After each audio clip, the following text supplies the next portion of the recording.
الله تعالى عليه وآله وأصحابه وبارك وسلم کی بارگاہ میں اپنی غلامی کا قبول تھے اور جس طریقے سے میں پڑھا ہوں میرے ساتھ مل کر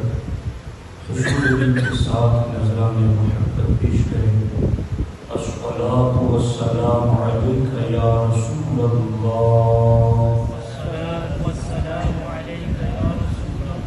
الصلاة والسلام عليك يا حبيب الله، الصلاة والسلام عليك يا حبيب الله، الصلاة والسلام عليك يا نبي الله، الصلاة والسلام عليك يا نبي الله، وعلى آلك وأصحابك يا نور الله،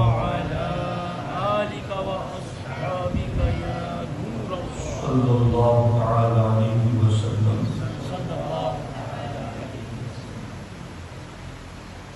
دوستان محترم،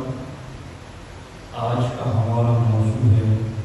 مرنے کے بعد اٹھنا کریں۔ قرآن مجید میں دو قسم کی صورتیں ہیں۔ بعض صورتیں وہ ہیں جنہیں مکی کہا جاتا ہے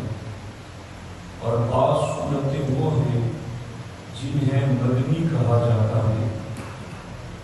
کہ ہجرت سے پہلے جتنی صورتیں نازل ہوئیں وہ سب مکی ہیں، اور ہجرت کے بعد جتنی صورتیں نازل ہوئیں وہ مدنی ہیں۔ مکی صورتوں میں چند عقائد پر خاص ڈسکس کی گئی ہیں۔ چونکہ مکے کے کافر اور گرد و نواح کے مشرکین چند عقائد کا سختی کے ساتھ انکار کرتے تھے، اسی لیے ان کے غلط عقائد کے رد میں اور درست عقائد کی رہنمائی کے لیے مکی صورتوں میں آیتیں اترتی رہی۔ مکے کے کافر جن عقائد کا انکار کرتے تھے ان میں سے ایک یہ تھا کہ وہ اللہ کی توحید کا انکار کرتے، وہ نبوت اور رسالت کا انکار کرتے، وہ قیامت کا انکار کرتے اور مرنے کے بعد اٹھنے کا انکار کرتے۔ تو چونکہ جن چیزوں کا انکار ہو رہا تھا،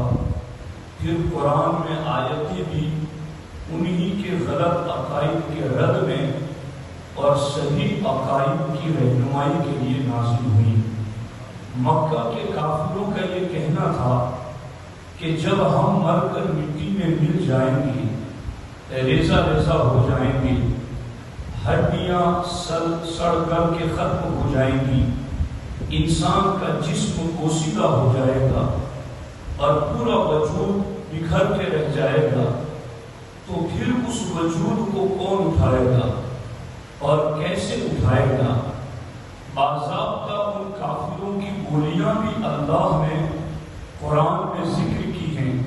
کہ وہ اس طریقے سے بول بولا کرتے تھے۔ آپ سورہ یاسین میں روزانہ سنتے ہیں قال من یحیی العظام وہی رمیم، کہ ان بوسیدہ اور بکھری ہوئی ہڈیوں کو پھر سے کون جلائے گا؟ قالوا وَإِذَا كُنَّا عِظَامًا وَرُفَاتًا أَإِنَّا لَمَبْعُوثُونَ خَلْقًا جَدِيدًا، أَإِذَا كُنَّا عِظَامًا، کیا جب ہم ہڈیاں ہو جائیں گے، وَرُفَاتًا اور ریزہ ریزہ ہو جائیں گے، أَإِنَّا لَمَبْعُوثُونَ خَلْقًا جَدِيدًا، تو کیا ہمیں نئے سرے سے پھر پیدا کیا جائے گا؟ ان کا یہ عقیدہ تھا مَا هِيَ إِلَّا حَيَاتُنَا الدُّنْيَا نموت و نحیا، کہ ہمارے لیے صرف یہ دنیا کی زندگی ہے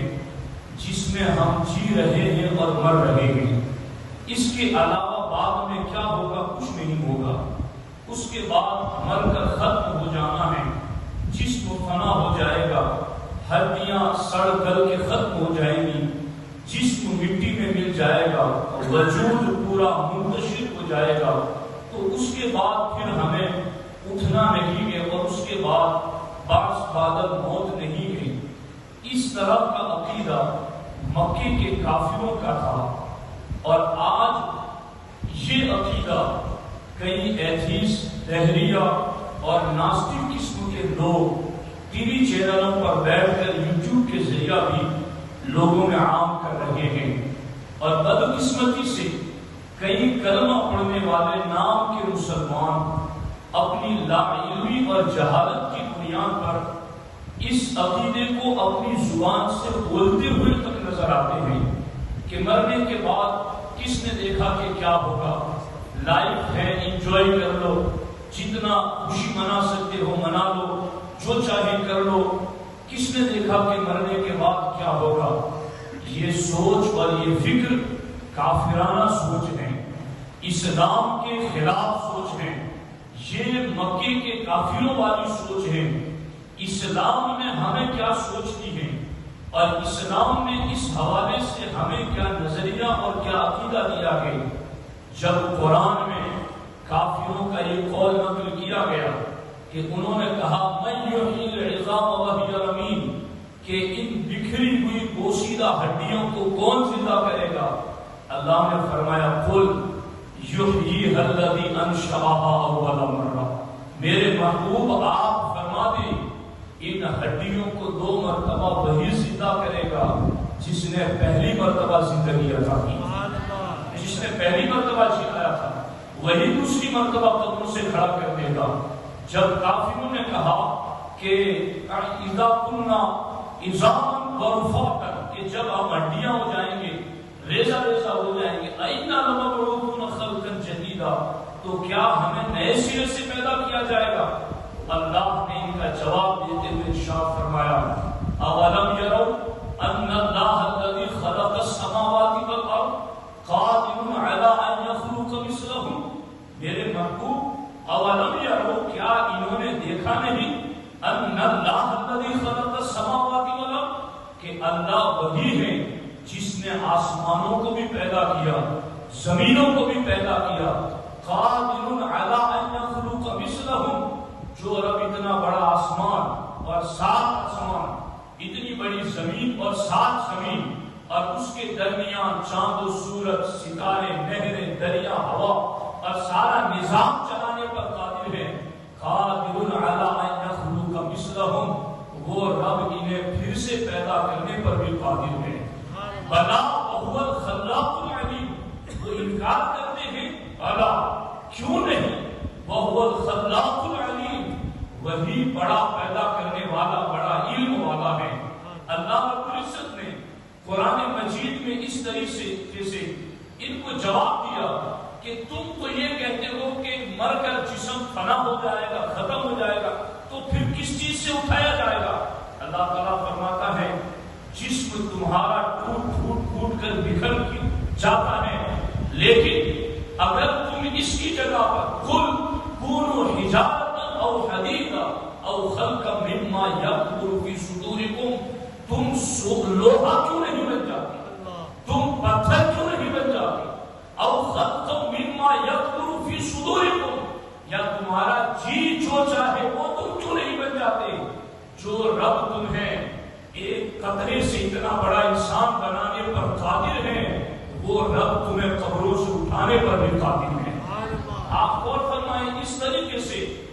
مرنے کے بعد اٹھنے پر یقین دلایا گیا ہے۔ حقیقت میں یہ وہ عقیدہ ہے کہ جو ہم مکتب میں بچوں کو پلا دیتے ہیں جب ہم انہیں ایمان مفصل پڑھاتے ہیں، آمنت باللہ وملائکتہ وکتبہ ورسلہ والیوم الآخر والقدر خیرہ وشرہ من اللہ تعالی والبعث بعد الموت، ہم یہی تو پڑھاتے ہیں آمنت باللہ، میں اس نیت سے پڑھ رہا ہوں کہ میں تمہیں گواہ بنا رہا ہوں کہ میں ایمان رکھتا ہوں اس چیز پر، اور تم بھی اپنی زبانوں کو ہلا کر کے اس ایمان کا ساتھ ساتھ میں اظہار کرتے چلو، آمنت باللہ، میں ایمان لایا اللہ پر، وملائکتہ، میں ایمان لایا اللہ کے فرشتوں پر، وکتبہ، اس کی کتابوں پر، ورسلہ، اس کے رسولوں پر، والیوم الآخر، اور آخرت کے دن پر، والقدر خیرہ وشرہ من اللہ تعالی، اور تقدیر بھلی بری من جانب اللہ، اس پر میں ایمان لایا، والبعث بعد الموت، مرنے کے بعد ایک دن اٹھنا ہے۔ تو بچوں کو جو پڑھایا جاتا ہے یہ ایمانیات میں سے ہے،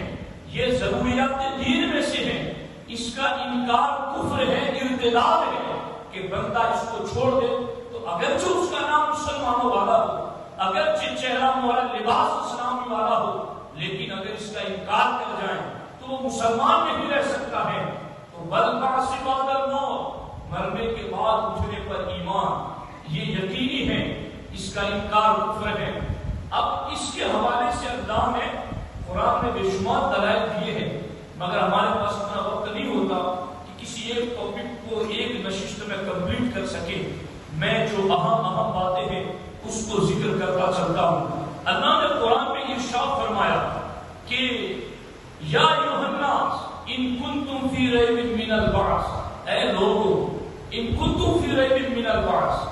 اگر تمہیں مرنے کے بعد اٹھنے کے بارے میں شک ہے نا، قرآن میں لا ریب فیہ، اس کتاب میں کوئی شک نہیں، تو ان کنتم فی ریب من البعث، اگر تمہیں مرنے کے بعد اٹھنے کے بارے میں کوئی شک ہے تو ہم تمہارا شک دور کر دیتے ہیں، دو دلیلیں دیتے ہیں تمہارے سامنے،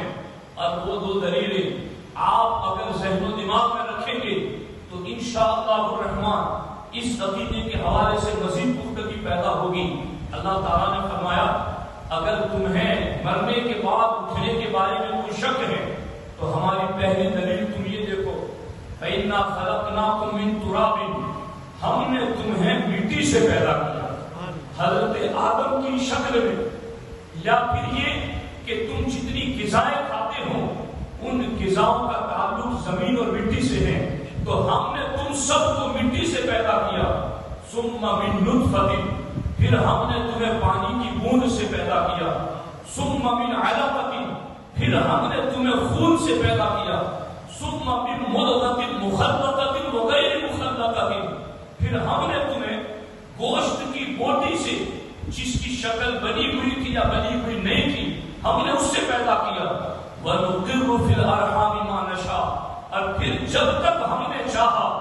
ماں کے رحم میں، ماں کے شکم میں تمہیں ٹھہرائے رکھا، ثُمَّ نُخْرِجُكُمْ طِفْلًا، پھر ہم نے تمہیں بچے کی صورت میں پیدا کیا، ثُمَّ لِتَبْلُغُوا أَشُدَّكُمْ، پھر ہم نے تمہیں جوانی تک پہنچا دیا، وَمِنْكُم مَّن يُتَوَفَّىٰ، پھر تم میں سے بعض وہ ہیں جو انتقال کر جاتے ہیں، وَمِنْكُم مَّن يُرَدُّ إِلَىٰ أَرْذَلِ الْعُمُرِ، پھر ہم تم میں سے بعض کو عمر کے آخری حصے تک پہنچاتے ہیں۔ اللہ تعالیٰ فرماتا ہے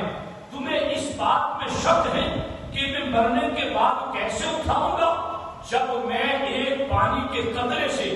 اتنا خوبصورت جسم بنانے پر قادر ہوں تو پھر قبروں سے اٹھانے پر بھی قادر ہوں،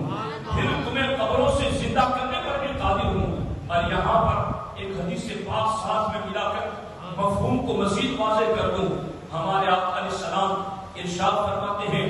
ان احدکم یجمع فی بطن امہ فی 40 یوما، اللہ کے رسول علیہ السلام ارشاد فرماتے ہیں تم میں سے ہر شخص کو ماں کے پیٹ میں پانی کی شکل میں، نطفے کی شکل میں ہم 40 دن تک رکھتے ہیں، ثم یکون ذلک علقۃ مثل ذلک، اور پھر ہم تمہیں 40 دن کے بعد اس نطفے پر پانی کو تمہارے لیے ماں کے پیٹ میں ہم خون بنا دیتے ہیں، ثم یکون ذلک علقۃ مثل ذلک، اور پھر ہم 40 دن میں بعد میں گوشت کا لوتھڑا بنا دیتے ہیں، ثم یأتی الملک، پھر فرشتہ آتا ہے اور اس گوشت کے لوتھڑے کو 120 دن کے بعد یعنی 4 مہینوں کے بعد اپنے ہاتھ میں اٹھاتا ہے، رب کی بارگاہ میں عرض کرتا ہے الہ العالمین اس کا رزق کتنا لکھوں، اس کی موت کب لکھوں، اس کا زندگی کا معاملہ کہاں تک ہے، کتنا جیے گا وہ کب تک لکھوں، اور پھر یہ شقی ہے یا سعید ہے، یہ نیک وقت ہے یا بدبخت ہے، میں کیا لکھوں اس کو۔ 120 دن ماں کے رحم پر حمل کو گزر جاتے ہیں تو فرشتہ آ کر کے اس گوشت کے لوتھڑے کو اٹھا کر اللہ کی بارگاہ سے یہ سارا پوچھ کر کے اسی وقت اس کا رزق بھی لکھ دیتا ہے، اس کی موت بھی لکھ دیتا ہے، اس کی عمر بھی لکھ دیتا ہے، اس کی شقاوت اور سعادت بھی لکھ دیتا ہے، سارا کچھ ماں کے رحم ہی کے اندر لکھ دیا جاتا ہے۔ اسی لیے یاد رکھنا کہ 120 دن کے بعد ماں کے شکم میں جان پڑ جاتی ہے، روح ڈال دی جاتی ہے۔ اسی لیے 120 دن حمل کو گزرنے کے بعد حمل گرانے کی اجازت نہیں، اسقاط حمل کی اجازت نہیں۔ اگر کوئی یوں گرا دیتا ہے 120 دن کے بعد تو وہ ایک جان کو قتل کرنے کا مجرم ہے، وہ ایک جان مارنے کا مجرم ہے۔ اسی لیے اگر کوئی پرابلم ہے، کوئی وجہ ہے، تو 120 دن سے پہلے شریعت میں بعض صورتوں میں اسقاط حمل گرانے کی اجازت دی گئی ہے، مگر 120 دن یعنی 4 مہینے گزرنے کے بعد اسقاط حمل کی اجازت نہیں۔ رب فرماتا ہے تم مرنے کے بعد میں کیسے اٹھاؤں گا؟ اس میں شک کرنے کو میں ماں کے پیٹ میں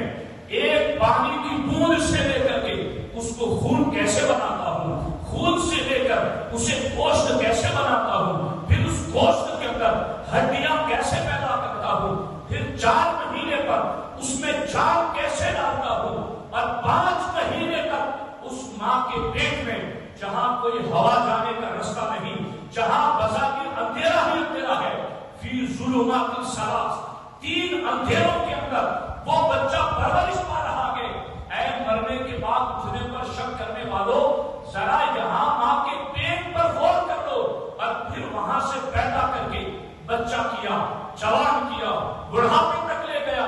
جو رب پانی کی بوند سے اتنے سارے مراحل سے تمہیں گزارنے پر قادر ہے، وہ رب تمہیں قبروں سے اٹھانے پر قادر کیوں نہیں ہے؟ الیس ذلک بقادر علی ان یحیی الموتى، کیا وہ رب اس بات پر قادر نہیں کہ مردوں کو پھر سے زندہ کر دے؟ اس لیے بلا شبہ ہمارا رب اس بات پر قادر ہے، اور ایک دن آئے گا جس کو مالک یوم الدین کہتے ہیں، اس دن سب کو اٹھایا جانا ہے۔ تو ایک دلیل تو قرآن میں یہ دی گئی، اور دوسری دلیل کیا دی گئی؟ قرآن میں کہا گیا ان کنتم فی ریب من البعث، اگر تمہیں مرنے کے بعد اٹھنے کے بارے میں شک ہے تو پھر وَتَرَى الْأَرْضَ خَامِدَةً، اللہ اکبر، ان اجڑی ہوئی زمین کو دیکھو، اس بنجر زمین کو دیکھو کہ جہاں کوئی گھاس نہیں، جہاں بالکل دھول اڑتی ہے،